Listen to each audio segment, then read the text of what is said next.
Dear student, मैं युधिष्ठिर वैष्णव स्वागत करता हूं आपका पुनः इस ऑनलाइन यूट्यूब चैनल में। देखो, आज का जो अपना टॉपिक है वह केमिस्ट्री का सबसे इंटरेस्टिंग और सबसे महत्वपूर्ण इम्पोर्टेंट है एग्जामिनेशन पॉइंट ऑफ व्यू से, जिसका नाम है इक्विवेलेंट मास या तुल्यांकी भार। इस टॉपिक को समझने के लिए बच्चों आप मुझसे अंत तक जुड़े रहें और इसकी मैं गारंटी लेता हूं कि ये यदि आपको समझ में आ गया तो इनसे रिलेटेड किसी भी एग्जाम में क्वेश्चन है वो आप कभी भी गलत नहीं करेंगे। तो आओ शुरू करते हैं हमारे इस टॉपिक को, जिसका नाम है इक्विवेलेंट वेट। देखो, इसके नाम से ही इसमें कुछ इसकी जो इंट्रोडक्शन है वो झलक रही है। इक्विवेलेंट वेट यानी यहाँ किसी चीज़ के साथ इसकी कंपेरेटिव स्टडी की गई है, यानी किसकी तुलनात्मक अध्ययन किया गया है। अगर केमिस्ट्री पॉइंट ऑफ व्यू से बात की जाए तो ऐसे कुछ एलिमेंट थे पहले। अगर हिस्टोरिकल पॉइंट ऑफ व्यू से मैं बात करूं तो मैं इसको एक एज ए स्टोरी से आपको समझाऊंगा, मोस्ट इजी वे में आप इसको आनंदमय तरीके से समझना। अगर हिस्टोरिकल या क्लासिकल वे में मैं बात करूं तो पहले क्या थे, कुछ एलिमेंट जैसे हाइड्रोजन, ऑक्सीजन, क्लोरीन, सिल्वर वगैरह ऐसे एलिमेंट थे जिनको अधिकतर रिएक्शन में देखा गया। तो साइंटिस्ट ने क्या किया कि भाई इनके वेट की तुलना में कोई दूसरा कंपाउंड कितना अधिक रिएक्टिव है, उसी के आधार पर उनके वेट को डिफाइन किया गया कि भाई ये हाइड्रोजन के इतने वेट की तुलना में इतना रिएक्टिव करता है, ये हाइड्रोजन के इतने वेट से इतना कम रिएक्टिव है, या उससे उसको इतने हाइड्रोजन को ये रिप्लेस करता है। उसके आधार पर उस दूसरे कंपाउंड के या दूसरे एलिमेंट के वेट को समझाया गया। यानी दो जो अलग अलग एलिमेंट है उनको हाइड्रोजन, ऑक्सीजन आदि के रेस्पेक्ट में उनके कंपेरेटिव या तुलनात्मक वेट की व्याख्या की गई, इसीलिए इसे तुलनात्मक भार कहा गया। तो आओ इसे इंटरेस्टिंग वे में शुरू करते हैं, कैसे समझते हैं। देखो, अगर मैं इसको दो पॉइंट ऑफ व्यू से पढ़ूंगा, पहला classical theory, classical definition.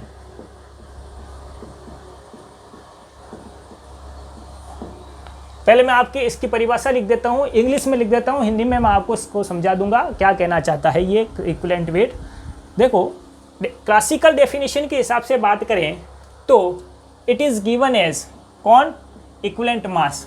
It is given as the amount of substance in gram, gram में है ये कोई बार, कौन सा, इक्विवेलेंट मास, ठीक है, विच में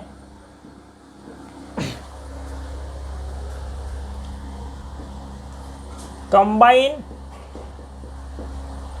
और क्या कहे, replace 1 gram hydrogen, 8 gram oxygen and 35.5 gram chlorine and 108 gram silver.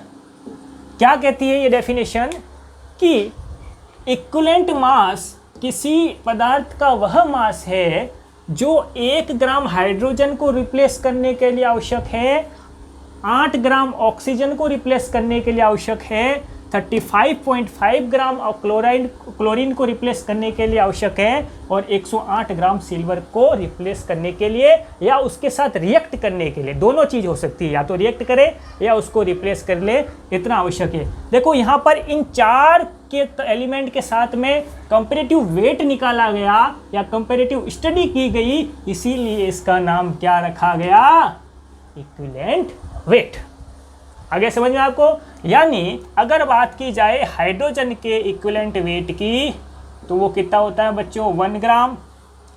अगर ऑक्सीजन के इक्विवेलेंट वेट की बात की जाए, EQ लिख रहा हूं मैं इसको सिंबल के रूप में, एब्रीविएशन के रूप में, तो वो हो जाएगा 8 ग्राम।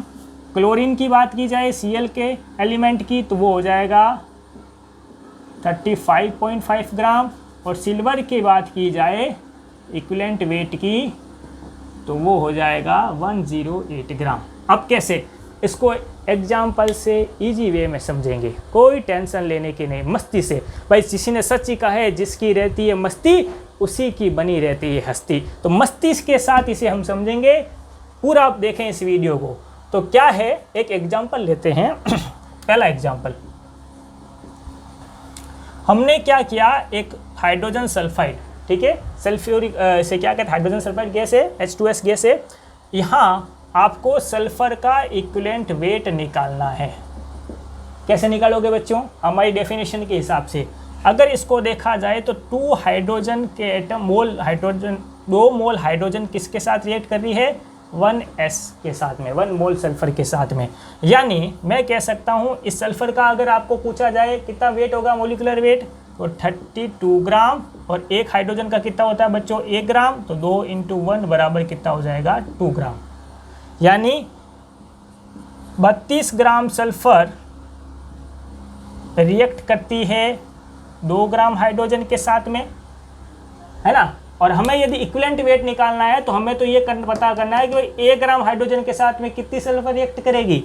तो 32 के लिए चाहिए 2 ग्राम, तो 1 ग्राम के लिए यानी मैं इसको 2 से डिवाइड कर दूं तो ये बन जाएगा 1 ग्राम हाइड्रोजन दोनों और ये बन जाएगा 16 ग्राम, है ना। लेकिन यहाँ आपको 16 लिखना नहीं है, सीधा यहाँ पर आपको इसी रूप में रखना है। ये क्यों, मैं आपको बाद में समझाऊंगा। 32 ग्राम सल्फर, यानी यहाँ पर सल्फर का इक्विवेलेंट वेट कितना हुआ बच्चों? 32/2 ग्राम। इस डेफिनेशन के हिसाब से 1 ग्राम हाइड्रोजन के लिए कितनी सल्फर चाहिए होगी? 32/2 ग्राम। एक दूसरा एग्जाम्पल और देख लेते हैं।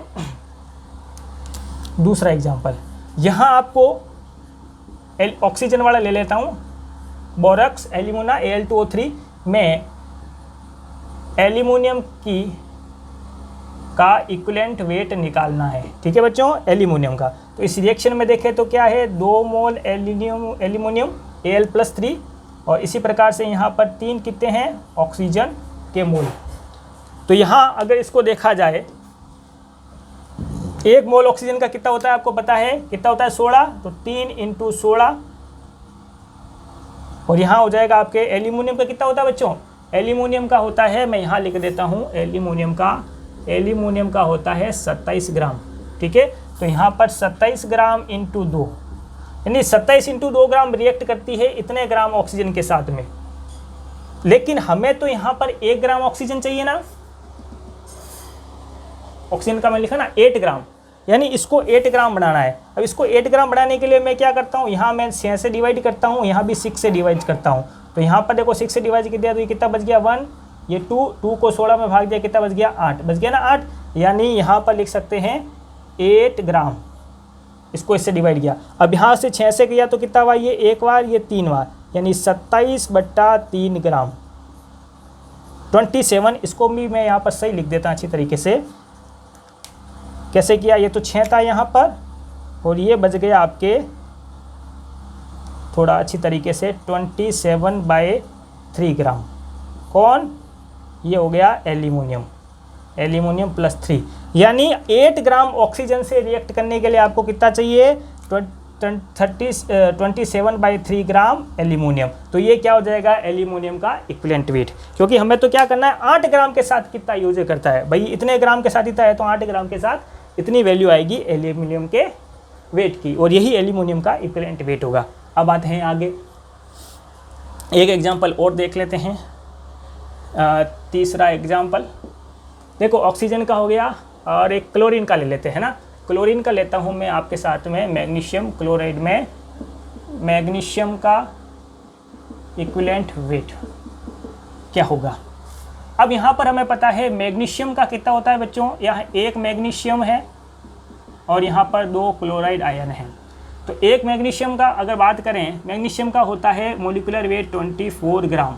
ये तो मैंने बताया ना आपको, पहले वाले चैप्टर में आप देख सकते हैं कैसे निकालते हैं। यहाँ पर कितना होता है? 12 दूना 24, तो इस प्रकार से इसका मैग्नीशियम आप निकाल सकते हैं। अब ये क्लोराइड, एक क्लोरीन का हमें पता है कितना होता है? 30.5, तो 2 का कितना हो जाएगा यहाँ पर? 30.5 ग्राम। लेकिन यानी 24 ग्राम मैग्नीशियम रिएक्ट करता है इतना 70 ग्राम के साथ में। 70 ग्राम हो गया ना, 35.5 को 2 से मल्टीप्लाई किया तो कितना हुआ? 70 ग्राम क्लोराइड के साथ में। लेकिन हमें तो कितना चाहिए? 35.5 ग्राम के साथ कितना रिएक्ट करता है? तो यहाँ पर मैंने इसको 2 से डिवाइड किया, तो 2 से 2 कट जाएगा, 25 ग्राम बन जाएगा। जब मैं यहाँ 2 का डिवाइड करूँगा तो मुझे यहाँ भी 2 से डिवाइड करना पड़ेगा, यानी 24/2 ग्राम मैग्नीशियम जो है वो आवश्यक होगा, या इतना हमें नेसेसरी होगी। कितने ग्राम? 30.5 ग्राम क्लोराइड के साथ रिएक्ट कराने के लिए। तो यहाँ पर मैग्नीशियम का कितना हो गया बच्चों इक्विवेलेंट वेट 24/2। ये चीज़ आपको समझ में आ गई। इसके बाद एक एग्जाम्पल और कर लेते हैं जिसमें ये उदाहरण आ जाए आपका कौन सा 108 वाला, यही कर देते हैं। एक एग्जाम्पल नंबर 4 सिल्वर का एग्जाम्पल लेते हैं, सिल्वर फॉस्फेट का। ये सिल्वर का है एग्जाम्पल लिया मैंने SgF4। इसमें देखो कौन कौन है, एक तो Ag है, कितने Ag है बच्चा 3 Ag है, Ag+ और PO4 है आपके पास में 3-। तो यहाँ पर एक सिल्वर का वेट कितना है, एक सिल्वर के मोलिकुलर वेट कितना होता है, तो हमें पता है 3 का कितना हो जाएगा 3 × 108 ग्राम। और फॉस्फेट का कितना होता है बच्चों, फॉस्फेट का देखो फॉस्फोरस का होता है 31, ऑक्सीजन का होता है, देखो ऑक्सीजन कितने हैं 4 ऑक्सीजन है ना, तो 4 × 1 ऑक्सीजन का कितना होता है 16, तो 16 चौक कितने हो गए यहाँ पर, इसको अपन करेंगे 16 16 32 16 64 64 और 31 कितने हो गए 95 ग्राम। यानी कहने का मतलब हुआ 108 × 3 ग्राम ऑक्सीजन सिल्वर रिक्वायर्ड है 95 ग्राम फॉस्फेट के लिए। तो हमें तो केवल 108 के लिए कितना चाहिए है ना, तो इसके लिए हम क्या करते हैं, यहाँ पर देखो ये हो गया PO4 3- कितना ग्राम 95 ग्राम रिएक्ट करता है कितने 3 × 108 ग्राम सिल्वर आयन के साथ में। और यहाँ पर इसको कितना बनाना है 108 बनाना है, मैं तो भाई 108 से कितना करेगा, इतना रिएक्ट करता है इतने के लिए, तो 108 के लिए ये कितना चाहिए होगा, तो हम क्या करेंगे यहाँ पर 3 से डिवाइड कर देंगे तो 3 से 3 कट जाएगा। इसी प्रकार हमें इस तरफ भी करना पड़ेगा। तो यहाँ पर क्या बच जाएगा 108 बराबर 108 ग्राम सिल्वर अगर होगा तो हमें कितना फॉस्फेट चाहिए होगा 95/3 ग्राम। इसको भी मैं क्या करता हूँ यहाँ पर ब्रैकेट में डाल के रख देता हूँ। तो यहाँ तक आपको समझ में आ गया होगा बच्चों। आगे देखते हैं, एक एग्जांपल और ले लेते हैं। ये तो अभी तक तो था जो हमने पढ़ा है, ये पढ़ा है क्या कंबाइन। देखो हर जगह कंबाइन हो रहा है, ऑक्सीजन के साथ कंबाइन हो रहा है, कहीं फॉस्फोरस के साथ कंबाइन हो रहा है। अब हम पढ़ते हैं एक एग्जांपल जिसमें रिप्लेसमेंट के बारे में बात कर रहे हैं। तो वो एग्जांपल हम यहाँ देख लेते हैं 5th एग्जांपल। जैसे कि मैं बात करता हूँ जिंक की हाइड्रोजन क्लोराइड के साथ में HCl हाइड्रोक्लोरिक एसिड के साथ रिएक्ट कराते हैं, तो क्या करेगा जिंक इन 2 हाइड्रोजन को रिप्लेस कर देगा, क्या बना देगा ZnCl2 + H2O। यानी यहाँ पर जिंक का कितना होता है 65 ग्राम, कितने हाइड्रोजन को रिप्लेस कर रहा है 2 ग्राम, एक हाइड्रोजन का 1 ग्राम, 2 हाइड्रोजन का 2 ग्राम। तो भाई 65 ग्राम 2 ग्राम हाइड्रोजन को रिप्लेस कर रहा है, तो 1 ग्राम के लिए कितना चाहिए होगा 65 ग्राम जिंक जो है वो रिप्लेस कर रहा है कितने को 2 ग्राम हाइड्रोजन को, ठीक है। और 1 ग्राम के लिए कितना होगा, जब मैं यहाँ 2 से डिवाइड कर दूंगा तो मुझे यहाँ पर भी क्या करना पड़ेगा 2 से डिवाइड करना पड़ेगा, तो ये बच जाएगा 1 ग्राम हाइड्रोजन। तो यहाँ बच गया 65/2 ग्राम Zn2+। इसको भी मैं यहाँ पर ब्रैकेट में डाल देता हूँ। मतलब 1 ग्राम हाइड्रोजन को रिप्लेस करने के लिए कितने ग्राम जिंक की आवश्यकता होगी, Zn+2 आयन की कितनी आवश्यकता होगी 65/2 ग्राम जिंक आयन की Zn+2 आयन की आवश्यकता होगी। और वही क्या कहलाती है इक्विवेलेंट वेट, यानी जिंक का यहाँ पर इक्विवेलेंट वेट क्या है 65.2 ग्राम, 65/2 ग्राम। अब मैं यहाँ जो चीज़ आपको समझाना चाहता हूँ उसको समझे आप। जहाँ जहाँ मैंने ब्रैकेट किए हैं वो सारे उन सब के इक्विवेलेंट वेट है जिसको पूछा गया। जैसे यहाँ पर सल्फर का पूछा तो 32/2, यहाँ एल्यूमिनियम का पूछा तो 27/2, यहाँ मैंने मैग्नीशियम का पूछा तो यहाँ पर 24/2, यहाँ पर इसका पूछा PO4 का तो 95/2, जिंक का पूछा तो 60/2। तो यह सब इक्विवेलेंट वेट है। और ये इक्विवेलेंट वेट बने कैसे, यदि अब आप उसको कहा भाई इससे फॉर्मूला बनाइए तो इक्विवेलेंट वेट का फॉर्मूला क्या बन जाएगा, क्या बन जाएगा, देखो ऊपर जो भी संख्या है ना वो सब इनका मास ही है। देखो जिंक का मोलिकुलर मास, ये क्या है मैग्नीशियम का मोलिकुलर मास, ये फॉस्फेट का मोलिकुलर मास, ये एल्यूमिनियम का मोलिकुलर मास। यानी ऊपर तो है मोलिकुलर मास, मोलिकुलर वेट बट्टा नीचे क्या है अगर नीचे देखा जाए यहाँ हर की जो संख्या है बट्टा में वो सारी क्या है, ऑक्सीजन। सल्फर की बात करें तो सल्फर की वैलेंसी कितनी है 2, या सल्फर पे चार्ज देखा जाए तो 2, तो ये 2 यहाँ आ गया। इसी प्रकार से एल्यूमिनियम का चार्ज यहाँ आ गया। अब यहाँ पर मैग्नीशियम की चार्ज की बात की जाए तो 2 यहाँ आ गया। यहाँ पर फॉस्फेट की बात की जाए तो चार्ज यहाँ आ गया। जिंक की बात की तो जिंक का चार्ज यहाँ आ गया। यानी वैलेंसी की पूछा 2 तो सल्फर की वैलेंसी 2। तो कहने का मतलब है जो भी उस पर्टिकुलर एलिमेंट की वैलेंसी है या उसका चार्ज है वही तो नीचे आ रहा है। तो यहाँ हम क्या लिख देंगे, मॉलिक्यूलर वेट बट्टा वैलेंसी। ठीक है, ये क्या, या इसको अपन कह दें चार्ज ऑन रेडिकल, किसी भी रेडिकल पर चार्ज। तो ये जो आया है फॉर्मूला वो इक्विवेलेंट वेट का आया है। तो ऐसे बना इक्विवेलेंट वेट का फॉर्मूला, और यही आप अपने बुक में, अपने पाठ्यक्रम में, सिलेबस में इस सीधे फॉर्मूले को पढ़ते हैं। तो अब आपको समझ में आ गया ना कि इक्विवेलेंट वेट का फॉर्मूला कैसे डिराइव हुआ था, वो इस प्रकार डिराइव हुआ था। Is that clear? समझ में आया आपको? तो ये तो था क्लासिकल थ्योरी। क्लासिकल थ्योरी में केवल ये 4 प्रकार के एलिमेंट को ही एज रेफरेंस यूज किया गया, इसलिए ये आगे फेल हो गई। फेल तो क्या हो गई, इसको बाद में और फिर में इम्प्रूवमेंट या रेक्टिफाई किया गया। तो आई मॉडर्न थ्योरी। अब पढ़ते हैं दूसरी थ्योरी, मॉडर्न थ्योरी। इसको आपने उतार लिया? चलो इसको मैं रफ कर देता है। अब हेडिंग लगाइएगा मॉडर्न थ्योरी। तो ये समझ में आ गया ना बच्चों, इक्विवेलेंट वेट कैसे बढ़ा कि इन पर्टिकुलर एटम जैसे ऑक्सीजन, हाइड्रोजन वगैरह जो एलिमेंट हैं उनके रेस्पेक्ट में कोई दूसरा कितना रिएक्ट करता है वेट के हिसाब से, है ना, या उसको रिप्लेस करने के लिए कितनी उनकी आवश्यकता होती है, नेसेसरी होती है, उसके बेस पे ही उसको डिफाइन किया गया, किसको, इक्विवेलेंट वेट को। और इक्विवेलेंट वेट का फॉर्मूला क्या निकला, मॉलिक्यूलर वेट अपॉन वैलेंसी या उसका पर्टिकुलर चार्ज। अब देखो यहाँ पर मॉडर्न थ्योरी, ये आगे मान लो कि जैसे आपको एक एग्जांपल लेते हैं लिथियम नाइट्राइड का। यहाँ पर न तो ऑक्सीजन है, न हाइड्रोजन है, न सिल्वर है, और न ही यहाँ पर क्लोरीन है।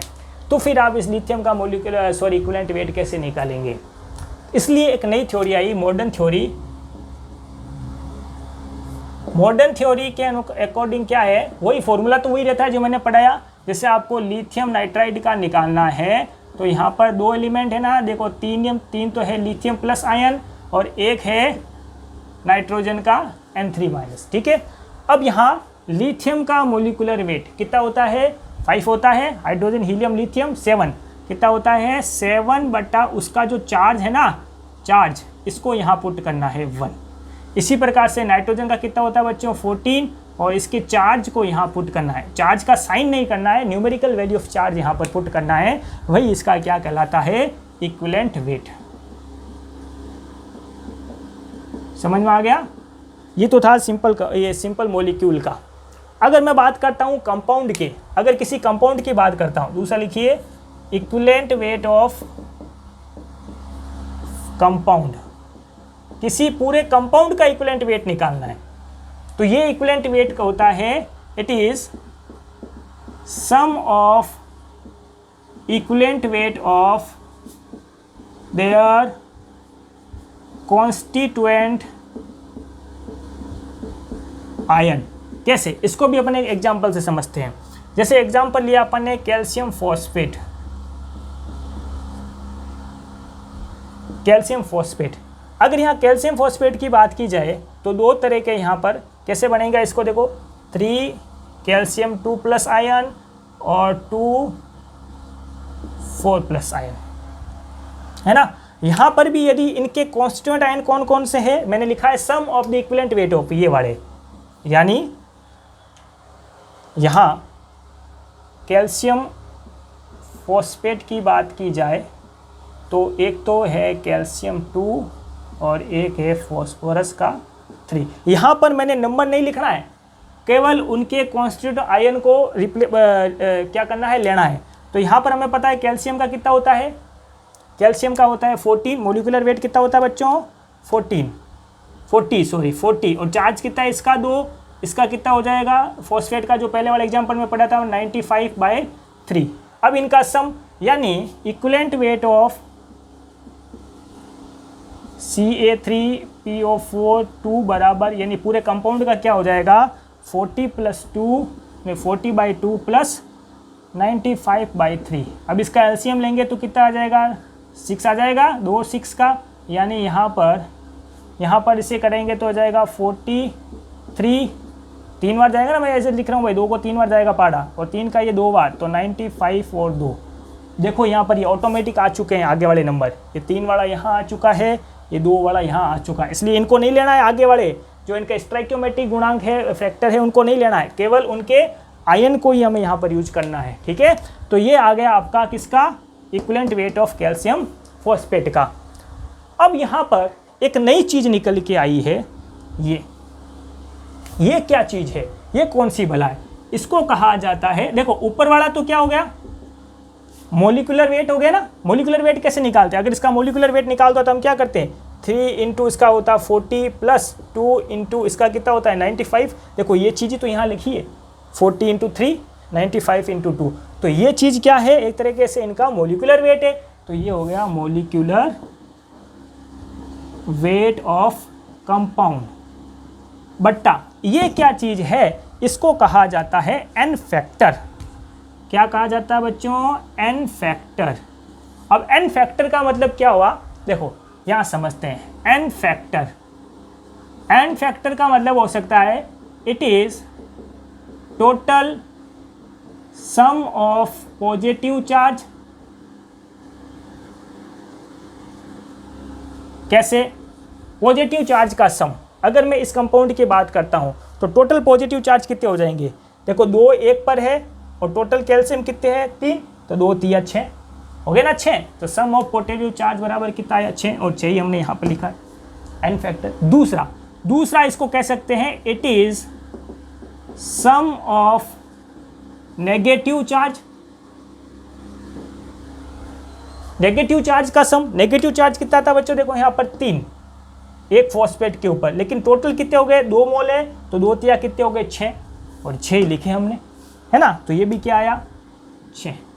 यहाँ तीसरा एन का मतलब हो सकता है it is LCM of charge on ion, यानी अगर इन आयन के ऊपर चार्ज की बात की जाए, इसके ऊपर कितना है 2 और इसके ऊपर कितना है 3, दोनों का एलसीएम कितना आया 6, तो इसीलिए ये भी कितना हुआ 6। तो एन आपको ये पिछली बार नीट के एग्जाम में भी पूछा गया था, आपके पास में ये तीनों ऑप्शन दिए हुए थे और लास्ट में दिया हुआ था नन ऑफ देम, नहीं इस लास्ट में दिया हुआ था ऑल ऑफ देम। तो बच्चों ने क्या किया, केवल सर इसके चार्ज के ऊपर वाला है तो ये वाला सही कर दिया, लेकिन देखा जाए तो तीनों ही एन फैक्टर की डेफिनेशन को डिस्क्राइब करते हैं, तो all of them are right for a n factor, ठीक है। तो ये समझ में आ गया आपको कि किसी कंपाउंड का इक्विवेलेंट वेट कैसे निकालते हैं। अगले वीडियो में हम पढ़ेंगे यदि एसिड बेस नेचर के लिए और किसी रिएक्शन में इक्विवेलेंट वेट को कैसे निकाला जाता है।